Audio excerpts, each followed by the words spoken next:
Picture this, you log into your financial app, maybe a little later than usual, settling in with your morning drink. And you're just, doing your routine check, expecting the usual, the normal flow of deposits and withdrawals, maybe a few thousand here or there. You've been slowly, quietly following a plan, and then you see it, that number, 6 figures. For the very first time in your life, your total financial picture, what you own minus what you owe, it crosses this really meaningful threshold. Maybe it's 100,000 US dollars, or maybe it's the equivalent substantial benchmark in your own currency, like, say, 100,000 taka. And you just stare at the screen. And the immediate rush, it isn't about being rich. It's this deep, quiet realization, wait, I actually did this. All those tiny transfers, those seemingly insignificant choices to save instead of spend. You realize that you, the regular person, juggling bills and rent, you build a foundation. That moment it's just a huge, huge shift. When I talk to clients who hit that 6-figure net worth milestone, they often try to downplay it. They'll say, well, it's not retirement money yet.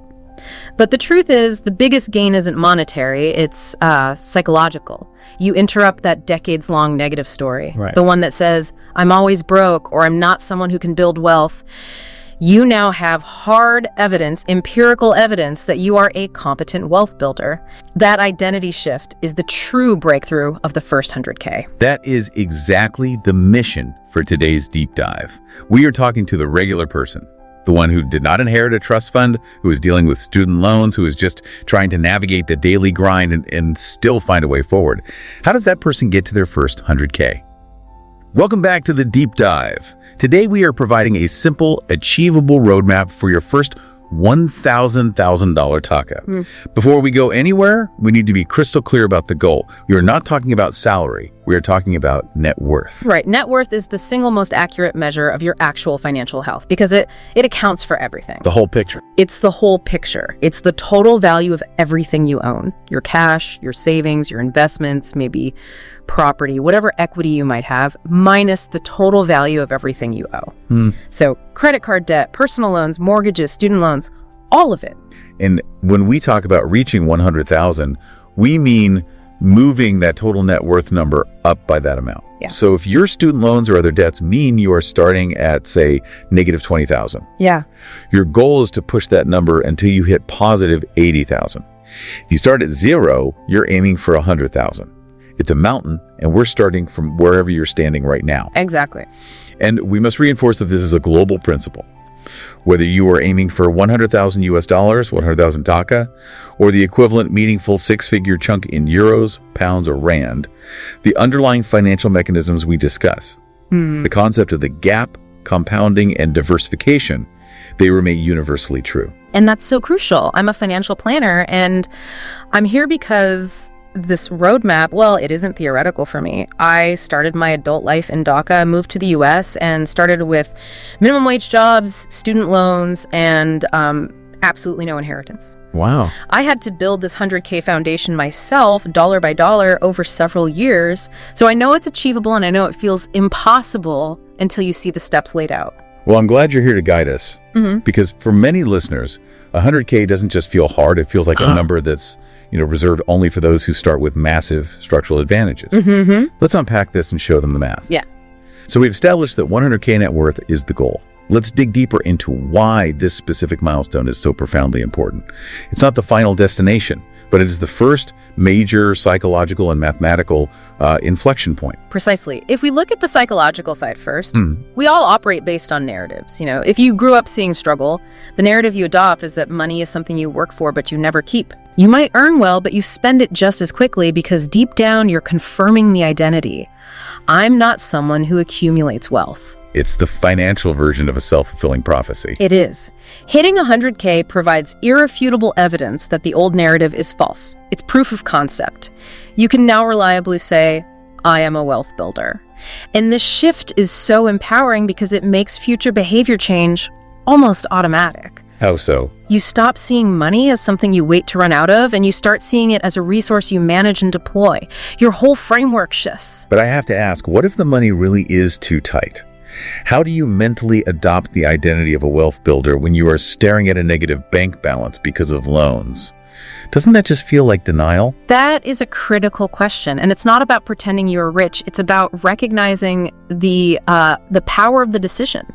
If you are staring at a negative balance, but you set up an automated transfer of just $20 a month to a savings account, or even if you simply commit to finding an extra $50 this month, you have, in that moment, acted as a wealth builder.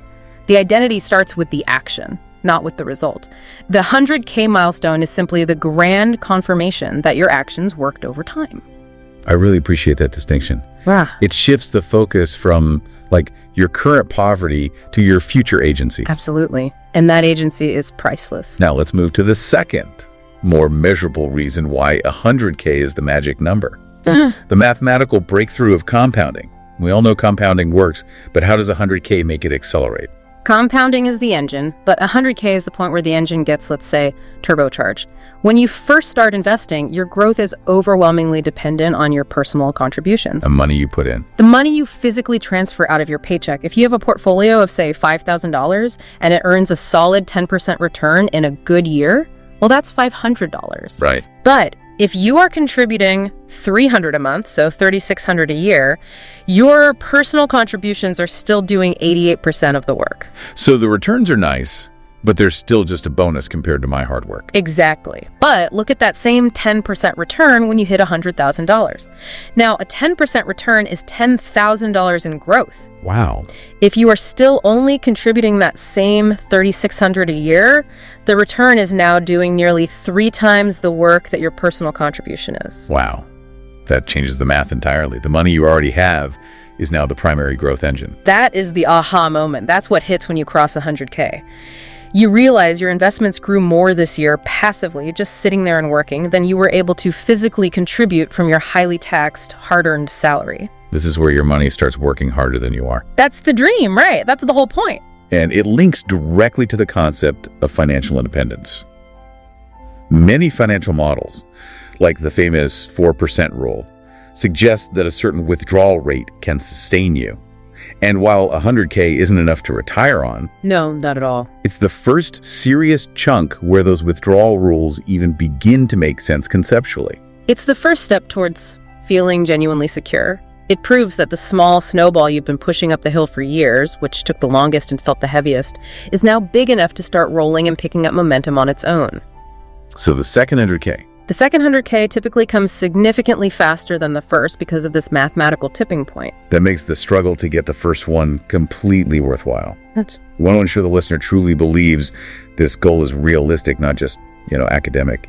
You mentioned starting from a place of scarcity. Can you walk us through the reality of your journey, especially those early years? I can. As I mentioned, growing up in Dhaka, money was always defined by caution. It wasn't just about saving, it was about the constant awareness of finite resources. When I came to the U.S., I started from zero, facing the reality of high U.S. costs.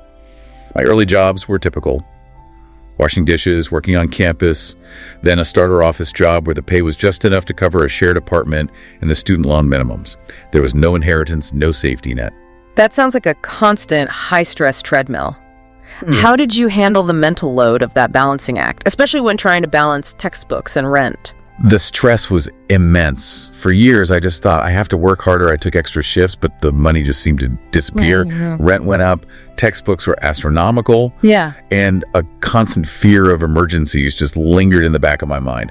I was working hard, but perpetually standing still. Was there a specific moment when you realized that hard work wasn't enough and you needed a system? Yes, there was. It was one particularly humiliating moment where a debit card declined for something small, a $15 purchase, and I just snapped internally. I had been working 60 hours that week. I realized the treadmill was designed to keep me running if I didn't change the track itself. That desperation, it turned into focused research. So you dove into personal finance. Yeah. What did you ultimately distill it down to? Because the internet is just full of conflicting advice. I had to cut through all the noise. And for me, it came down to 2 core non-negotiable ideas. First, the gap. Big gap. I had to force a gap between what I earned and what I spent, even if it was humiliatingly small. If I earned $1, I had to ensure 95 cents went to bills and 5 cents went to my future. Second, that gap had to be put to work immediately. Leaving it in cash was just allowing inflation to steal my future money. How small did you actually start? Did you just jump into investing hundreds of dollars right away? No, absolutely not. I couldn't. I started with a non-negotiable automated transfer of $50 per paycheck. $50 to a separate savings account, not the checking account where it would get spent. That's it. Some months, that $50 meant I was eating pasta and rice for 2 weeks straight, but I honored the transfer. It felt like nothing, but that consistency was the foundational habit. That's a 7 or 8 year journey you mentioned. That's a long time to stay disciplined. Did you ever feel the pull to follow a trendy stock tip? Or did you panic during market corrections in year 3 or 4 and consider pulling your money out? Of course. Temptation is everywhere, especially when you feel like you're moving too slowly.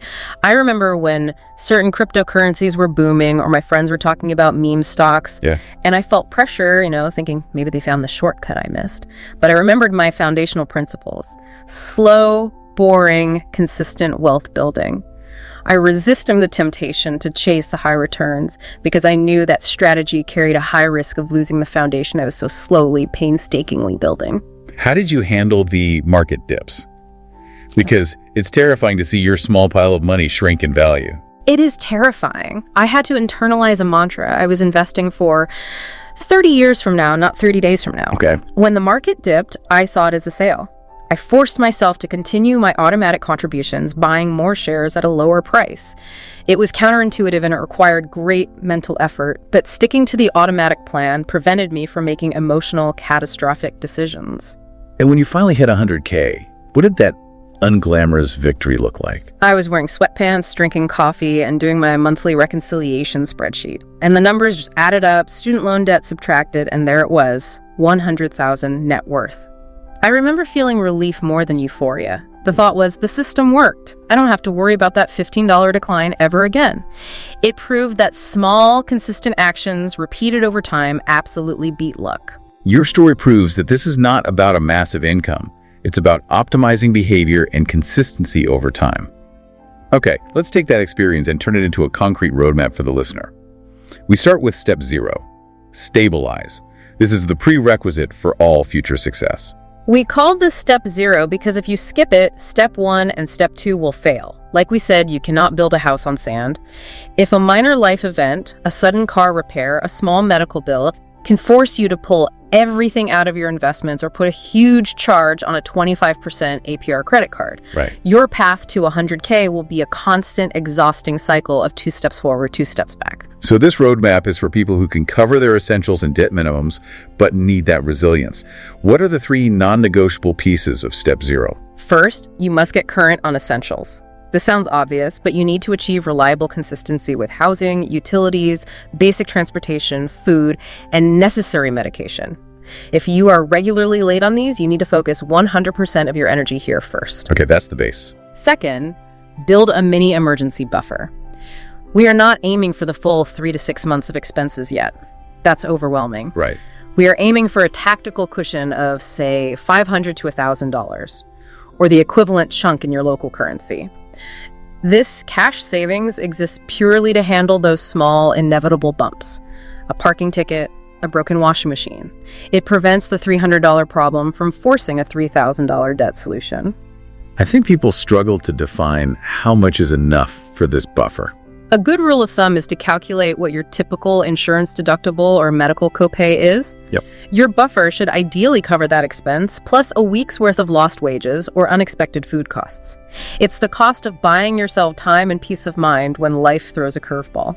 And the third piece addresses the silent killer of wealth building, high-interest debt.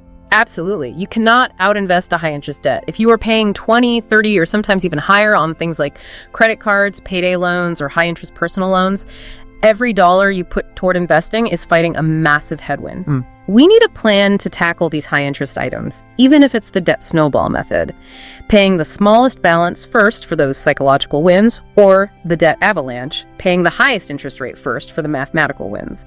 You need a system that minimizes the interest rate eating your progress. And this needs to be globally nuanced, right? Outside the U.S. or formalized banking systems, high-interest debt might look like exorbitant micro-lending rates or informal community loans. It does, and the principle remains the same globally. Identify the debt that is costing you the most in interest and prioritize crushing that debt.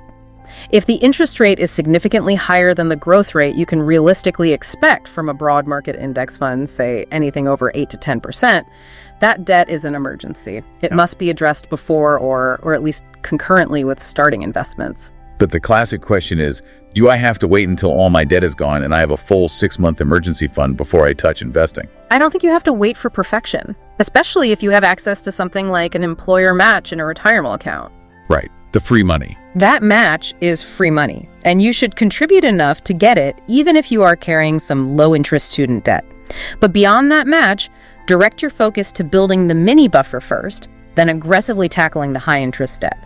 Once those two are solid, then you can confidently move on to building the gap and investing consistently. A mixed approach works, but step 0 must give you the stability to weather a minor storm. Okay, foundation stabilized, we are current on bills, we have a small cash buffer, and we have a plan for the high interest stuff. Now we move to step 1, create the gap. This is the fuel injection system for the wealth engine. The gap is the difference between your income and your committed expenses. Income minus spending. If your gap is 0 or worse, negative, all the desire in the world won't move you toward 100K. That gap must be real and it must be consistent. So we have 2 levers to create that gap. Yeah. Shrinking spending and growing income. Let's start with shrinking spending. We agreed to skip the demoralizing advice about cutting small pleasures.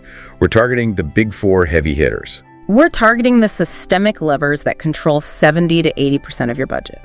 If you don't address these, cutting coffee will be pointless. Number 1, housing. Housing is typically the largest expense. If your rent or mortgage exceeds 25 to 30% of your take-home pay, you are fighting a massive uphill battle. Adjustments here are structural and slow, but powerful. Can you reduce the cost by moving, downsizing slightly, or bringing in a roommate? If you save $150 a month on housing, that's $1,800 a year for your gap. A huge win. Also, look at utility bills. Can you negotiate internet rates? Can you be more energy conscious? Number 2, transportation. Analyze this ruthlessly. If you have an expensive car payment, insurance, and high fuel costs, that can easily eat 15% of your income. Is the car absolutely necessary? Could you move closer to work? Could you trade in a newer, more expensive vehicle for a reliable, older, paid-off one? Review your insurance costs annually. Sometimes just switching providers can save you hundreds. But I have to challenge this. Isn't a new, reliable car an investment in stability? If someone is spending hundreds on taxis or relying on an old car that constantly breaks down, shouldn't they use a small raise to purchase a more reliable vehicle? That's a great point, and it's a necessary nuance. Reliability is crucial for step 0. However, the trap isn't reliability, it's lifestyle. If the reliable option is a mid-range sedan and you instead purchase a luxury SUV with a high-interest 5-year loan because you feel you deserve it, you've turned a practical need into a wealth-destroying expense. You buy the most reliable, cost-effective transport that meets your needs, not the one that impresses your neighbor. Once you hit 100K, then you can look at the upgrade. That distinction is key. Need versus desire. Number 3, food. Food is where most people hemorrhage cash through convenience. It's not just the fancy restaurant meals, it's the $15 spontaneous delivery order every second day. Right. The solution is grocery planning and preparation. Commit to simple, theme-based meals, Taco Tuesday, Soup Sunday, and use batch cooking. If you can save $100 a month on unplanned takeout, that's immediately fueling your gap. And finally, subscriptions and recurring charges. The quiet killers. These are insidious. They are tiny monthly fees, streaming, apps, gym memberships you don't use, software subscriptions that amount to $50 to $150 a month and you forget they exist. Do a clean audit. If you haven't used it in 90 days, cancel it. Call your mobile provider and ask for a better rate. Be ruthless in eliminating anything that isn't providing core value to your life. So the goal is structural optimization, not temporary deprivation. Exactly. We want a sustainable reduction in fixed costs. Now let's look at the other lever, growing income. How do we approach this without listeners feeling immediate burnout? We treat income as something we can strategically improve over time, not a fixed fate. The most efficient way to increase your gap is to increase your income because that raise is often permanent. The first strategy: earn more at your current job. Don't wait for an annual review. Start documenting your value now. Learn a highly valued portable skill that makes you indispensable. Things like advanced SQL, data visualization tools, cloud certifications, or project management methodologies. Once you have that skill, present a clear case for your promotion or raise based on the value you added over the last 6 to 12 months. Aim for a 10 to 20% increase over 2 years. So, specific homework for the listener. Research the skills in their industry that command a 10K bump and start learning them tonight. Precisely. The second path: strategic job change. If you've maximized your growth at your current role, sometimes the fastest way to increase income is to move to a role or company that values your skills more highly. Even a 15% salary bump from switching jobs can be transformative for your gap. And the third path: sustainable side income.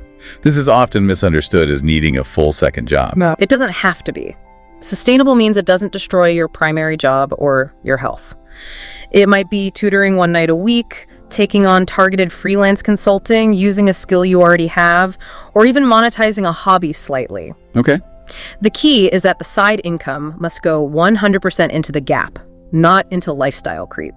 If you can generate an extra $200 a month, that's $2,400 a year directly fueling your 100K goal. That extra 200 might feel like a sacrifice, but it represents the entire difference between reaching 100K in 15 years versus 20 years. And that is the difference between working harder and working smarter. Let's connect the gap we just created to the final goal.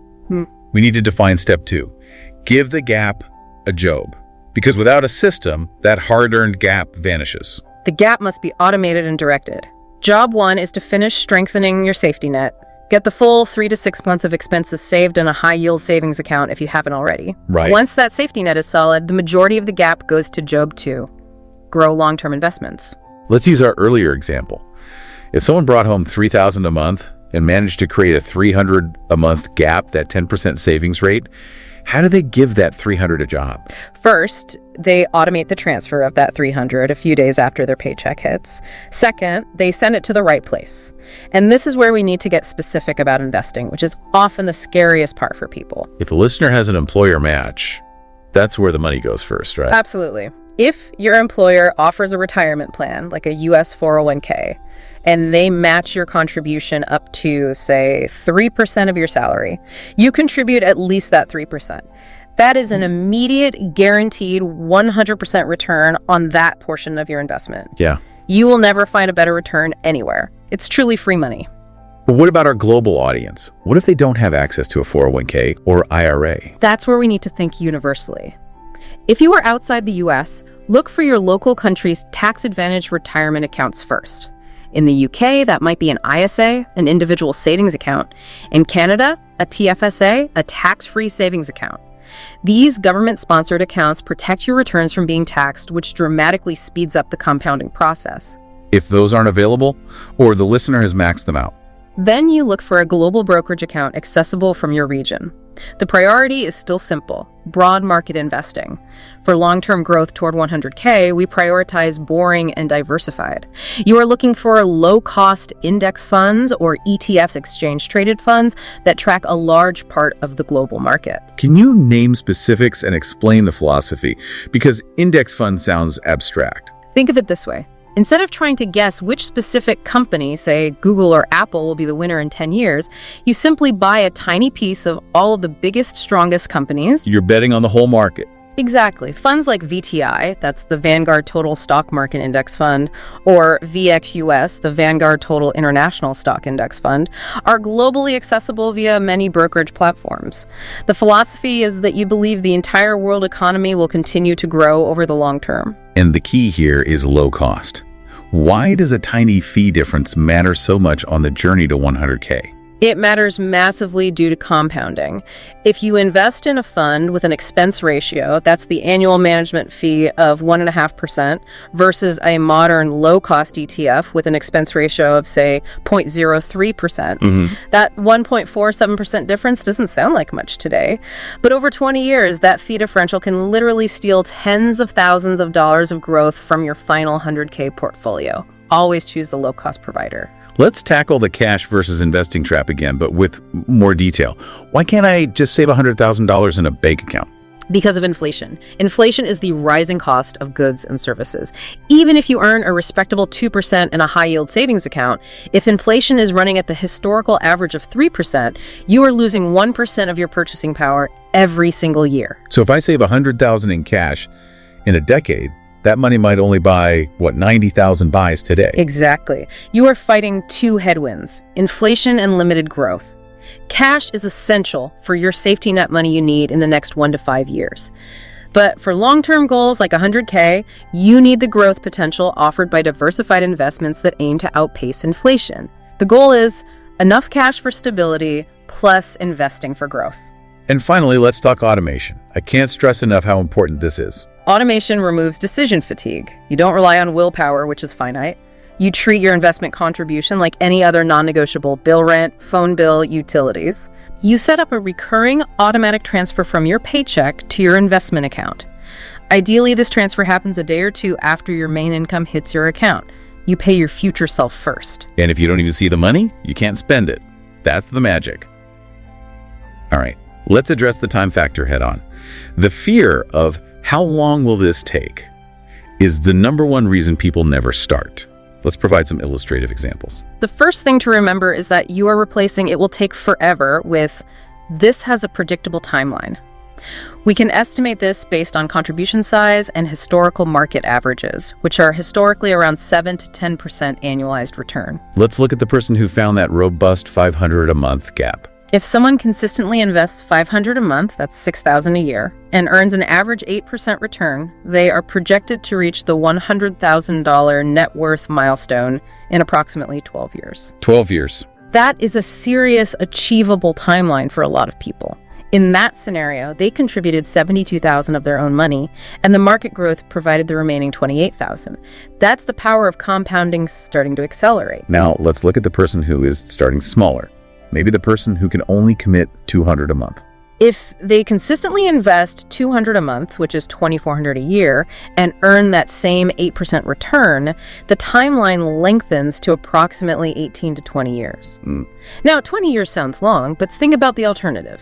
20 years from now will arrive whether you invest or not. If you stick with it, you will have contributed less than $50,000, and compounding will have provided over half of your 100K goal. That's a massive win. The lesson is clear. Starting now, no matter how small, is the key variable. Time is the most valuable asset you have. It is. The difference between starting at age 25 and age 35 is often measured in 5 figures of effort. Let's discuss different life stages because the challenges change. If you're in your early 20s, time is your superpower, but what should your focus be? Focus on building your income levers. You have 40 years until retirement.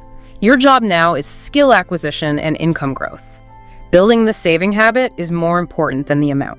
Avoid high-interest debt at all costs because debt cancellation at 25 is worth far more than a stock market gain. Right. Use your small gap to aggressively attack debt and get comfortable with simple, diversified investing. What about the busy decade, late 20s and 30s? This is often the time when people settle down, maybe start families, buy homes, or deal with peak student loan debt. Lifestyle creep is a massive threat here. Your focus must be on optimizing the gap. Get highly intentional about career moves and salary negotiations to boost income, and use systems automation, budgeting software to manage the complexity of your life. This is the decade where intentionality is tested the hardest. And finally, the 40s and up. Is it too late to start? Absolutely not. It is never too late to start. You don't have the same time horizon, so your strategy needs to be more aggressive on the savings rate. You might need to focus more intently on the income lever and achieving a high savings rate, 20% or more of your income. Okay. Don't look at the 20-year timeline. Set intermediate, achievable milestones. 10K, 25K, 50K. Every dollar you save and invest now dramatically improves your options and dignity in the future. Starting now is the greatest gift you can give your future self. The journey is long and fraught with temptation. We've identified 4 major traps that can wipe out years of disciplined effort. So what's trap 1? Trap 1 is the most common killer of wealth.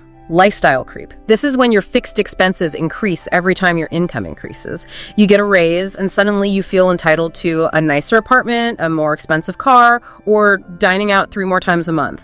You are running harder just to stay in the exact same financial spot. So if I get a nice raise of $400 a month, I shouldn't just automatically upgrade my quality of life by $400. No. That is financial suicide. The simple, non-negotiable rule to fight lifestyle creep is to send at least 50% of any income increase straight to your investment gap automatically.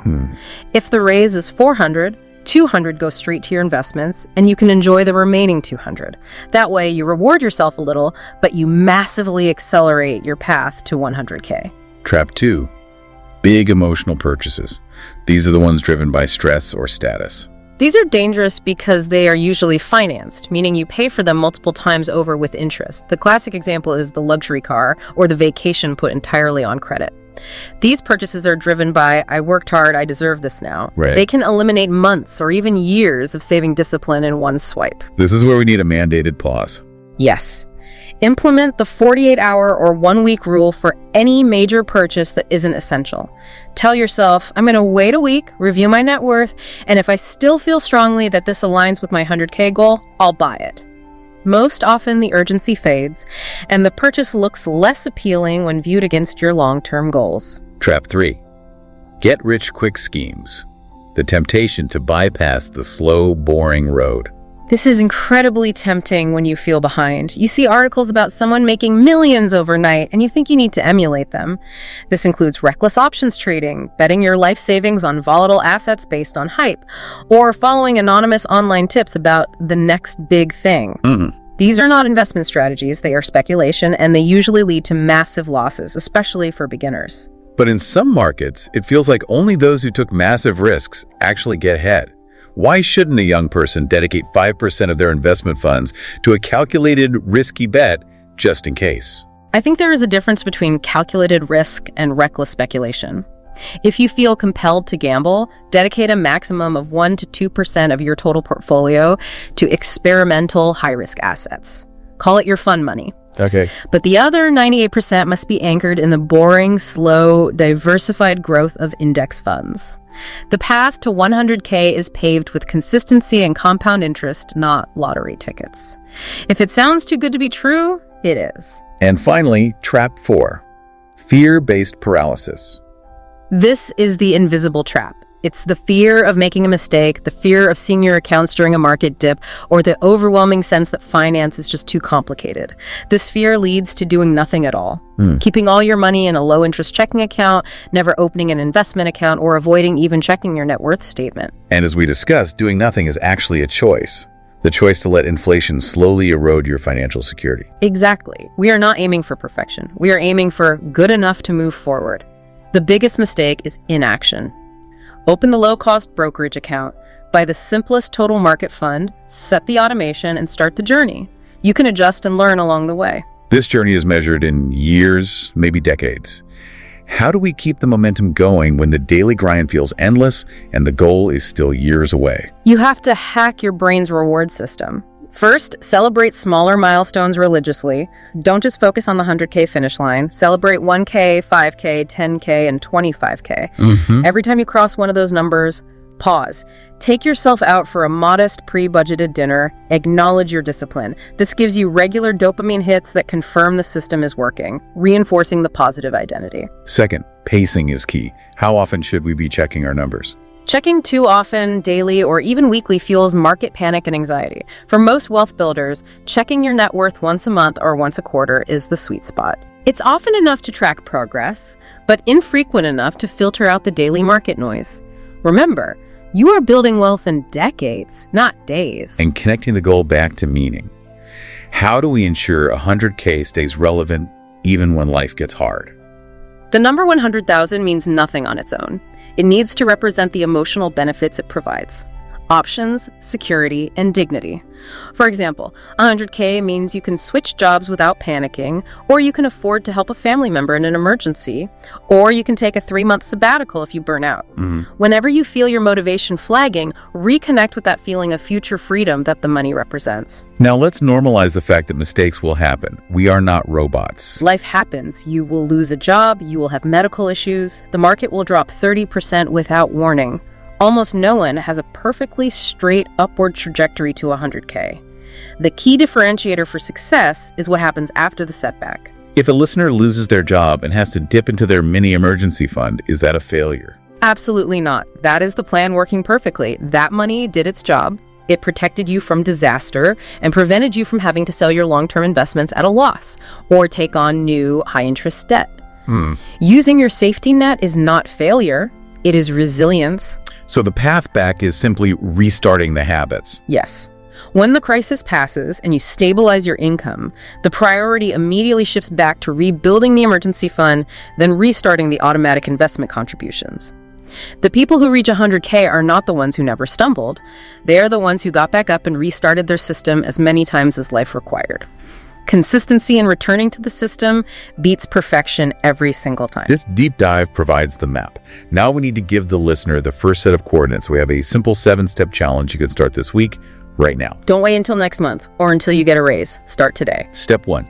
Calculate your current monthly take-home income. Be precise. This is the net amount after taxes. Step 2. Estimate your monthly essentials. Housing, utilities, basic groceries, minimum transportation costs, and minimum debt payments. Don't worry about non-essentials yet. Step 3. Find your current gap. Subtract essentials from income. Acknowledge the number, whether it's positive, 0, or negative. You need to know your starting point to chart your course. Step 4. Decide on your next realistic first milestone. 100K is the dream, but what's the next step? 1,000, 5,000. Pick a number that is challenging but achievable within the next 6 to 18 months. Step 5. Pick one action to slightly increase your gap this month. Just one. Cancel one unused subscription. Plan 2 simpler meals or dedicate 1 hour to learning a new, valued skill. Step 6. Set up one tiny automation. Even if you can only afford $20 or $50 a month, set up an automatic transfer from your checking account to your savings or investment account. Pay your future self first and don't rely on willpower. And step 7.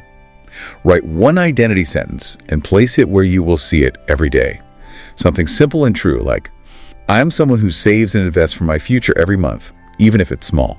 That 7-step sequence moves you from wishing to having an active, executable plan. That is how the journey begins. We took a deep dive into the simple, achievable roadmap to your first $100,000 Taka net worth.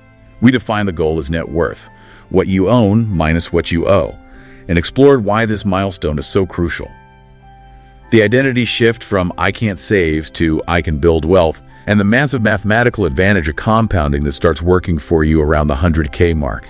We laid out the critical step 0, stabilizing your foundation with current essentials, a mini emergency buffer, and a plan for high-interest debt. We then focused on step 1, creating the wealth engine, the gap, by tackling the big expenses and strategically boosting your income through skill acquisition and negotiation. Finally, we covered step 2, giving that gap a job. First securing your safety net, then investing consistently in simple, low-cost, diversified global index funds. We armed you against the common traps like lifestyle creep and fear-based paralysis. If you are taking on this goal, remember this. You don't have to be a financial genius or start with advantages to reach 100K. You need a dedicated gap, a simple investment plan, and the long-term consistency to execute it. The habits you build now are the same habits that will carry you to $1 million and beyond. Consistency beats genius. And here is the provocative thought I want you to carry with you. You are not behind. You are just at the point where you decided to start. And you are infinitely closer once you start taking action than you are when you just sit and worry about the scale of the goal. If this deep dive clarified your path, share it with someone in your life who feels they can never get ahead. Tell them we showed the math and the psychology and that their first 100K is completely within their reach. Take care of yourself. Take one small step for future you, and we'll talk to you next time.